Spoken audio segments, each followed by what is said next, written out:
बघा या ठिकाणी आपण काळ आणि काम यावर व्हिडिओ बनवत आहोत। तर या ठिकाणी प्रश्न विचारण्यात आलेला आहे, 15 मजुरांना एक काम पूर्ण करण्यासाठी 10 तास लागतात, तर 50 मजुरांना तेच काम करण्यासाठी किती तास लागतील। तर बघा या ठिकाणी आपण व्यक्ती M, दिवस D पकडायचे। बघा सूत्र वापरायचं, M1 D1 बरोबर M2 D2। M1 म्हणजे बघा पहिल्या 15 मजूर एक काम पूर्ण करण्यासाठी 10 तास लागतात, तर 50 मजुरांना किती।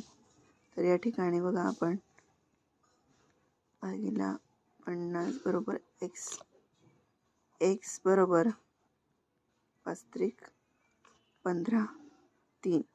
तर या ठिकाणी लागणारे बघा काम करण्यासाठी 3 तास लागतील।